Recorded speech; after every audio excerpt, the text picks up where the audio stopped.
Hola a todos, ¿cómo están ustedes? Bienvenidos a otro episodio de esto que hemos dado en llamar Historias en Podcast. Una historia accesible a todos los públicos, a todas las edades e incluso a todos los intereses que se puedan suscitar dentro de la disciplina histórica. Hoy vamos a hablar de ese proceso, de ese largo y complicado proceso que tuvo lugar en Europa occidental durante la Edad Media. Estamos hablando de lo que fue el feudalismo. Pero para poder llegar a una definición y a una explicación de este proceso histórico que fue el feudalismo, es necesario buscar sus orígenes allá hacia finales del Imperio Romano, hacia el siglo V después de Cristo. ¿Por qué decimos esto? Porque ese Imperio Romano que estaba ya buscando su punto final, en sus últimas líneas, se encontraba en una lucha por el poder por parte de los emperadores que era constante. Los emperadores romanos estaban peleando uno a otro seguidamente, incluso uno tras otro, para tratar de conseguir un poder que fuera eficiente como lo había sido siglos pasados o hacia comienzos del imperio. En esa lucha por el poder constante, los emperadores romanos van a caer en un grave error que va a ser el descuido de sus fronteras. Esas fronteras del imperio se vuelven cada vez más permeables, cada vez más porosas, y van a comenzar a ingresar pueblos que se encontraban por fuera del imperio. Estos pueblos, estos denominados pueblos bárbaros, comienzan a ingresar en el imperio, y si bien tenemos una fecha dentro de la historiografía, que es el año 476 después de Cristo, como la fecha que marca el fin del Imperio Romano de Occidente, deberíamos rastrear, incluso a lo largo de todo el siglo V y finales del siglo IV también, diferentes grupos de pueblos bárbaros que comienzan a ingresar al imperio. Por ejemplo, tenemos a los suevos que comienzan a ingresar por la frontera norte del imperio, que estaba demarcada por el río Rin, lo que sería la actual Alemania, o los godos, que ya se habían instalado después de una larga procesión desde la parte oriental de Europa. Se habían instalado ya en el norte de Italia, se desplazaron por el sur de Francia y llegaron a instalar el reino visigodo en lo que actualmente es la península ibérica, ¿no? Los vándalos, que incluso llegan a saquear Roma en el año 455, ¿sí? O los hunos, que también asedian el noroeste de Italia, ¿no? La cuestión es que esas fronteras que antes habían sido una especie de muralla contra las invasiones de los pueblos bárbaros, comienzan a ceder debido al descuido que tienen por parte de los emperadores, que están más enfocados en obtener poder, en cosechar poder y en hacerlo efectivo, que en tratar de vigilar esos límites. ¿Qué se les ocurre entonces a los emperadores? Subir la presión fiscal. Si suben la presión fiscal hacia los sectores más débiles del imperio, por lo cual reciben un golpe que no va a ser el esperado, ¿no? La mayoría de los campesinos romanos deciden no pagar ese impuesto, incluso muchos de ellos no alistarse en los ejércitos, y comienza una gran ola de inseguridad dentro del imperio romano, que va a acechar rutas y caminos. Estamos hablando de un proceso que va a iniciarse hacia finales del siglo IV, mediados del siglo V, en donde estamos ante una presencia de una pobreza que va en aumento dentro del Imperio Romano, sumado a la invasión que los pueblos bárbaros están haciendo sobre las fronteras del imperio. Esta inseguridad, decimos, va a afectar de manera directa a lo que son las rutas y los caminos, esas famosas rutas romanas. Recordemos aquella frase de que todas las rutas o todos los caminos conducen a Roma.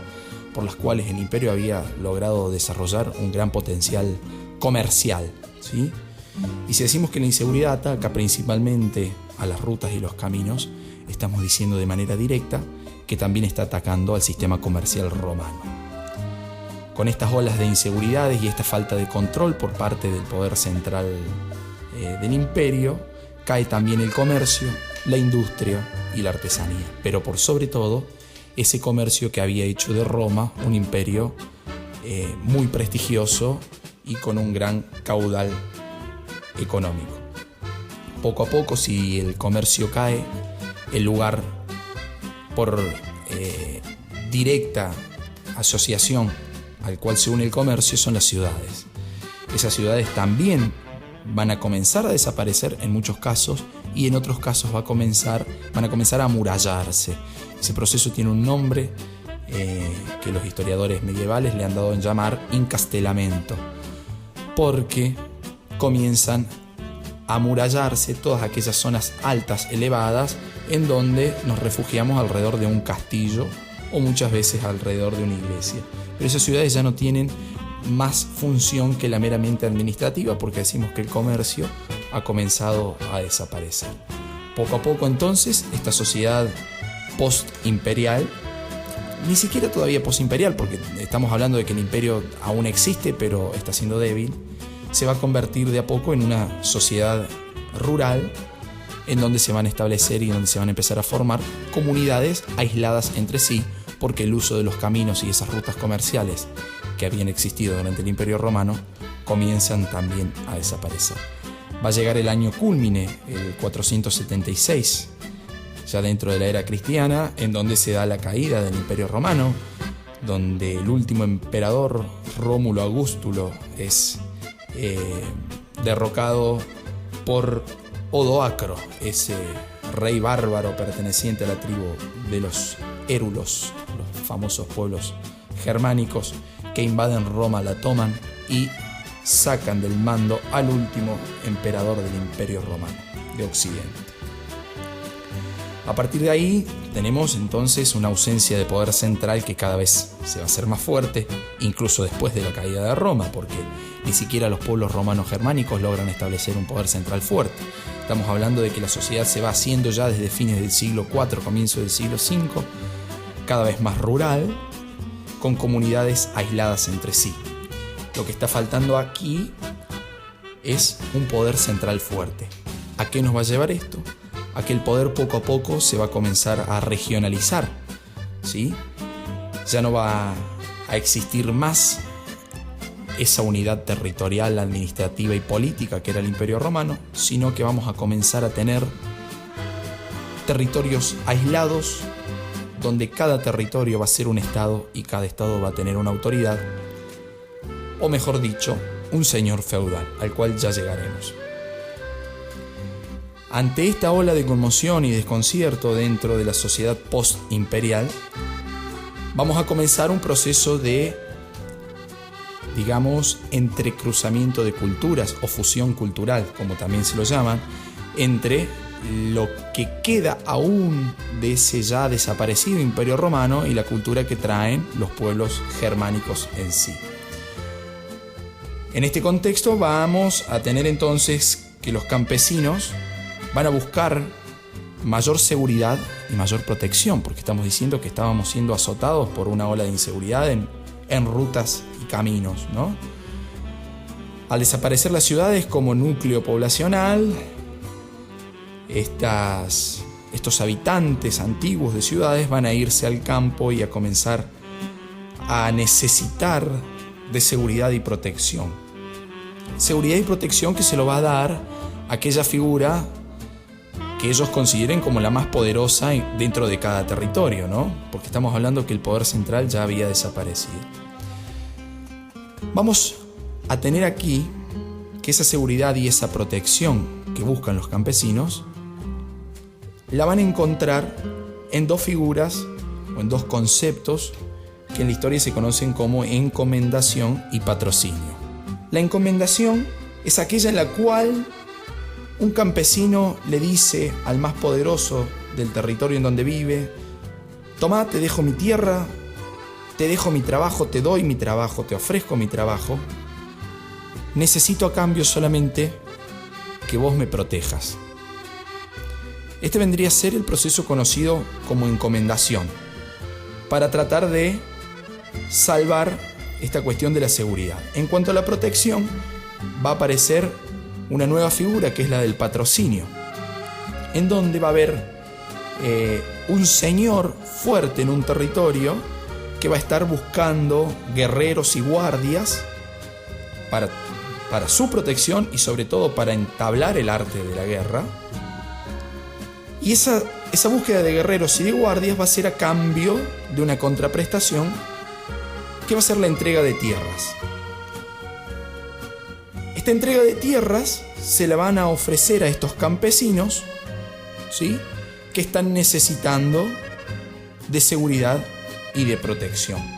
Entonces tenemos un doble proceso, uno por el cual personas con demasiada debilidad económica, social, política y de seguridad le están diciendo a uno más fuerte: toma, te dejo todo lo que tengo, pero por favor protégeme. Y otro proceso paralelo en donde el que más tiene le dice en búsqueda de guardias y de protección militar a un cierto sector social: mira, te doy mi tierra a cambio de que vos me brindes ayuda militar en caso de que yo la necesite. Ahí tenemos ya un entrecruzamiento y una fusión cultural entre las instituciones bárbaras, las instituciones germánicas, digamos, y las que todavía existían, las culturas que todavía existían del Imperio Romano ya desaparecido. Una de las instituciones bárbaras más importante va a ser aquella en donde comienzan a unirse los pueblos germánicos en torno a un caudillo. Ese caudillo fuerte que había acompañado un desplazamiento territorial largo, prolongado en tiempo y en espacio, ¿sí? Ese caudillo se va a convertir en rey. Entonces, las tribus bárbaras van a comenzar a unirse y a rodearse en torno a este rey fuerte. Esta institución bárbara se la conoce con el nombre de Gefolg, que en alemán vendría a ser algo así como la comitiva real, ¿sí? El séquito, que sigue, es la corte, digamos, que sigue al rey, a esta figura de caudillo que se ha hecho fuerte después de la caída del imperio, y que en torno a él se van a comenzar a juntar la población de su pueblo en particular, en búsqueda de algún tipo de protección y de ayuda. Hacia el siglo VI, los bárbaros ya van a estar plenamente instalados a sus anchas dentro del otrora Imperio Romano, y van a comenzar a armar una serie de monarquías, ¿sí? El poder se va a reunir, como les decía recién, en torno a esta figura del caudillo fuerte, esta figura del rey germánico, ¿sí?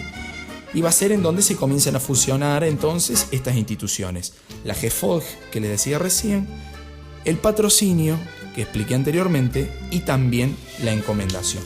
Con esta serie de instituciones fusionadas, vamos a dar comienzo a lo que se conoce plenamente feudalismo. ¿Por qué feudalismo?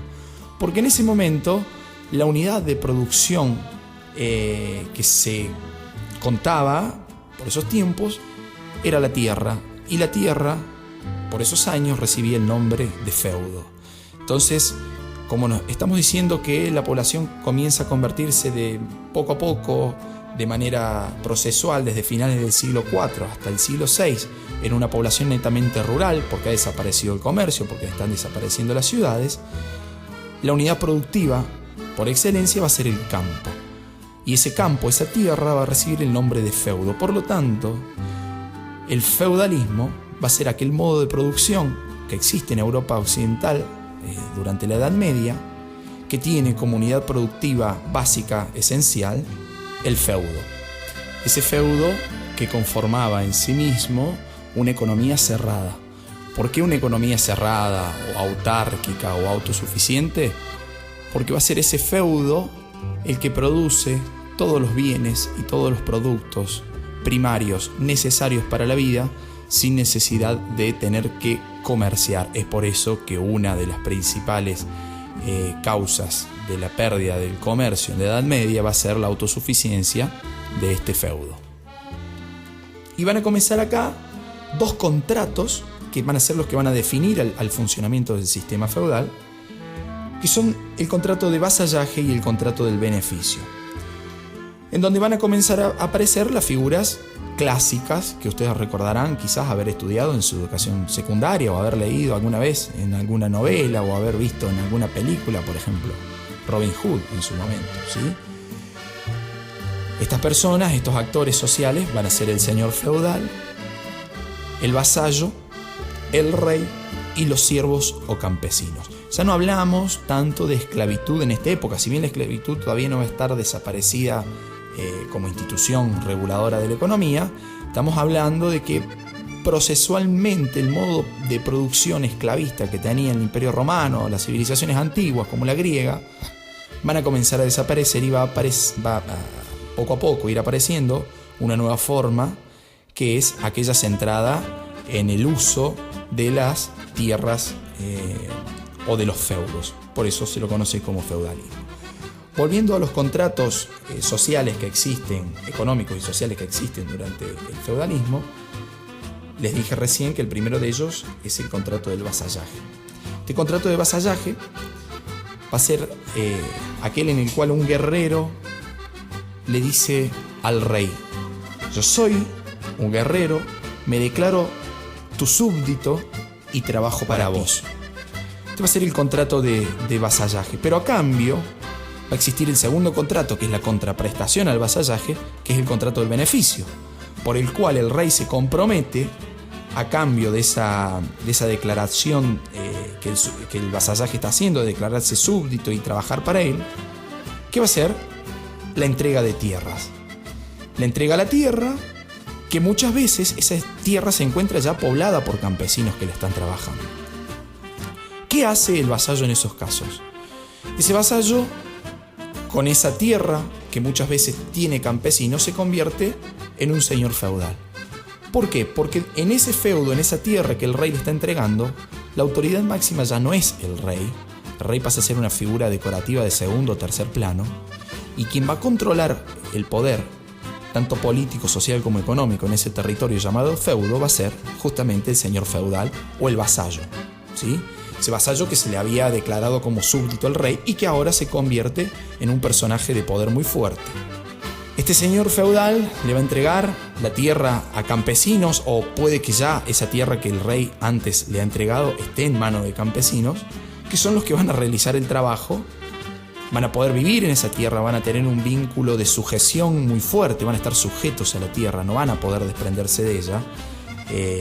Estos siervos o campesinos, que reciben estos dos nombres pero son la misma figura, no van a poder abandonar la tierra, y a cambio de este favor que el vasallo, el señor feudal, está haciendo de la entrega de tierra, van a tener que entregar la mitad de su producción a este vasallo o señor feudal. Con este beneficio, el señor feudal tendrá que buscar la forma, o el vasallo tendrá que buscar la forma, de conseguirse y comprarse su propia armadura y su propio caballo. ¿Para qué? Porque la armadura, el caballo y la espada son los métodos por los cuales se ejercía el arte de la guerra en la Edad Media. Y estamos diciendo que estos vasallos, mediante el contrato de vasallaje, están subordinados al rey, que puede llamarlos a pelear en cualquier momento, que está necesitando incluso de su protección militar. Este vasallo está obligado entonces a entregar dos cosas al rey. Estas dos cosas, filosóficamente hablando, son el auxilium y el concilium. El auxilium vendría a ser la ayuda militar que el rey está necesitando en algún momento específico, por el cual le está entregando la tierra al vasallo. Le entrega la tierra, pero a cambio le dice: necesito dos cositas muy pequeñitas: el auxilio militar y el consejo militar. Figuras que se la conocen con palabras en latín, ¿no? El auxilium y el concilium. Esta ayuda militar, estamos hablando de métodos prácticos en la guerra, ¿sí? Necesito que vengas a luchar a la par mía. El concilium, en cambio, es una ayuda teórica, ideológica, de consejos, si se quiere, en donde el vasallo debe aconsejar al rey entendiendo que en una pirámide social el rey está por arriba del vasallo. Aunque, ya hemos dicho, en la práctica eso no sucede, porque en la práctica los campesinos que están sujetos o anclados a la tierra están respondiendo no al rey, sino al señor feudal, que es el que verdaderamente ejerce el poder sobre ese feudo que le fue entregado como parte de ese contrato del beneficio. Entonces tenemos una nobleza, unos señores feudales que se van a convertir en nobles, que cada vez son más fuertes. Y por contrapartida tenemos un rey cuya figura cada vez está desapareciendo más y va quedando en una situación de mayor debilidad. ¿Por qué? Porque básicamente le está concediendo su tierra a los vasallos y estos se van a volver progresivamente también cada vez más fuertes en esas tierras o en esos feudos. Ese feudo, el cual le da el nombre a este proceso que estamos estudiando, que es el feudalismo, va a tener una división bastante particular. El feudo se va a dividir en 3 partes, según los historiadores, que va a ser el dominio señorial, los mansos o tierras de cultivo y las tierras comunales o bosques. En esa reserva señorial o dominio señorial va a ser en donde va a ejercer y va a llevar adelante su vida el señor feudal, obviamente, que generalmente es la parte más linda, pero no en términos de belleza, sino en términos de espacios del feudo.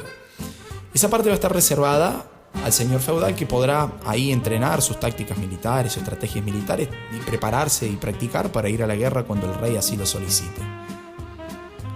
El segundo espacio, que va a ser las tierras de trabajo o los mansos o tierras de cultivo, son los lugares en donde van a habitar los campesinos y van a trabajar los campesinos, y que una vez trabajados le van a entregar la mitad de su producción a su vasallo o su señor feudal. Y por último, las tierras comunales o bosques, que va a ser aquel lugar que todos pueden usar, como su nombre lo dice, tierras comunales. Todos pueden ir a cazar, todos pueden ir a practicar tiro, todos tiros de arco y flecha estoy diciendo. Todos pueden ir a entrenar en la cetrería y toda esta cuestión de la nobleza medieval, pero que muy pocas veces se lleva a cabo porque el bosque, las tierras comunales, son lugares en donde no existe la ley. Si ya decimos que hay poca ley, poco poder centralizado y poco orden durante el feudalismo, dentro de los bosques directamente no existe. Va a ser el lugar que eligen para vivir aquellos que son marginados de la sociedad, ¿sí? O los que tienen problemas físicos, que no pueden trabajar y no consiguen lugar en donde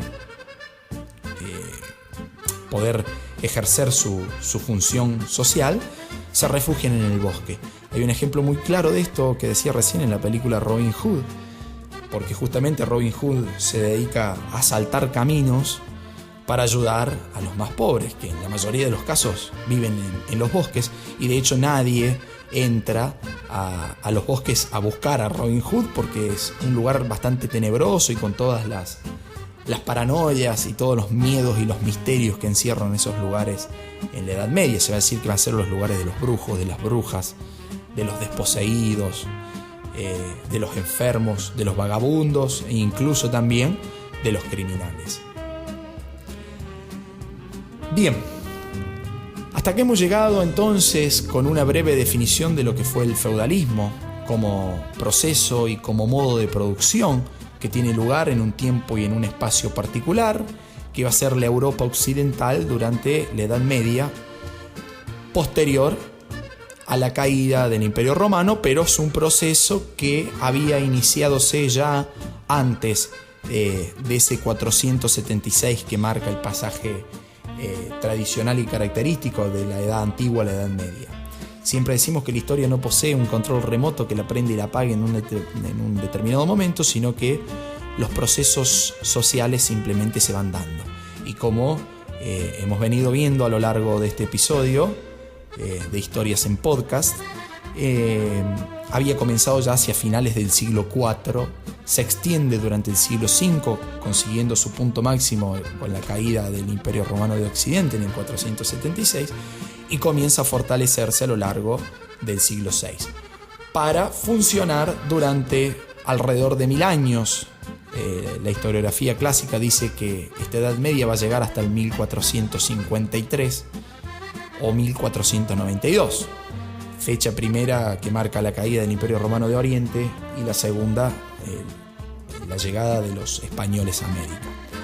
En fin, hemos tratado de definir al feudalismo como modo de producción basado en la propiedad de la tierra, en donde la figura más fuerte es el señor feudal, en donde hemos descrito las relaciones y los vínculos de vasallaje y los contratos sociales y las relaciones de poder existentes, en un tiempo determinado que fue lo que conocemos los historiadores como Edad Media en esta Europa occidental. Restan aún instituciones poderosas por ver, como lo es la Iglesia, que va a tener un rol fundamental durante la Edad Media, que seguramente va a ser motivo de un nuevo episodio. Muy bien, amigos, hasta que llegamos, espero que haya sido de su agrado el episodio de hoy. Nos encontramos en una próxima entrega. Lucas Bota los saluda, hasta la próxima, amigos. Chau, chau.